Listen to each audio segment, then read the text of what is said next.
Би махбадтай басан борхон махбадад ирсний шалтгаан нь бүхэлдээ завхарсан хүний хэрэгцээнээс болсон билээ. Аврагдах хүмүүсийн хувьд сүнсний хэрэглээний үнцэн нь махбадын хоос хамаагүй доогуур байдаг. Махбадын хоос хамаагүй доогуур байдаг. Сүнсний ажил бүх орчлон ертөнцийг хамарч олноор голморон нор далай тэнгист нөлөөлж чаддаг. Харин махбадын ажил нь өөрийн харилцдаг хүмүүртэй илүү үр дүнтэйгээр холбогддог. Үнэс гадна би хэлбэртэй бурхны махбад хүний ойлголт итгэлийг илүү их олж авч бурхны тухай хүний мэдлэгийг улам гүнзгийрүүлж хүнд бурхны бодит үл хэргийн талаар илүү гүнзгий сэтгэгд дэлүүлдэж чаддаг.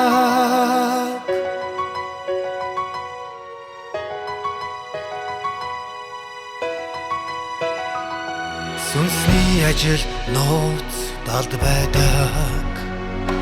Мөнх бус хүмүүсийн хувьд үүнийг таамаглахад хэцүү, харахад бүрч хэцүү. Иймээс тэд зөвхөн үндэслэлгүй төсөөлөлд түшиглэж ил чадна. Харин махбадын ажил хэвийн бодит баялаг мэргэн ухаантай байдаг бөгөөд мөнх бос хүний хоёр нүдээр харж болох баримт юм.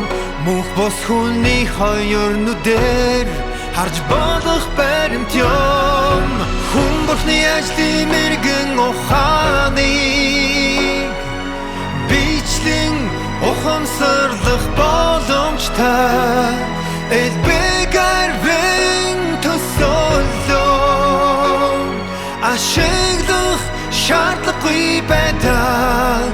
Энэ бол махбад дөх бурхны ажлын үнэн зөв байдал болон бодит үнцэн. Сүнс хүнд үл үзэгдэх зүйлсийг болон хүн төсөөлөхөд хамаргүй зүйлсийг л хийж чаддаг.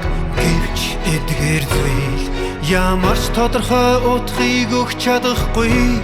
Тэдгээр нь зөвхөн сэтгэл хөдөлгөх юм уу? Ерөнхий утгаар ханхаас биш үгээр зааварчилгаа өгч чадахгүй.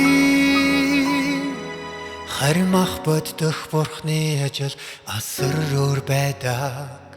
Үүнд үгийн нарийн зөв өдөрдмж байдаг ба тодорхой санаа зорилго, тодорхой шаардлагатай зорилготой байдаг.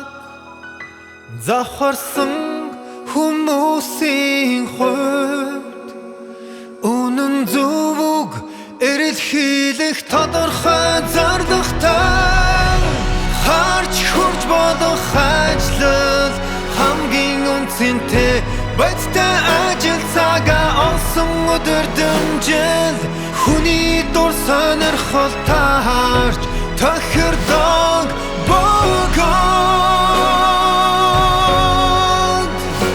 бодит ажил хүнийг завхарсан доротсон зан чанараас нь аварч чадна.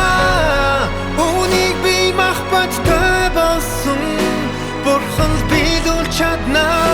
Би махбадтай болсон бурхан хүнийг хуучин завхарсан доротсон зан чанараас нь аварч чадна.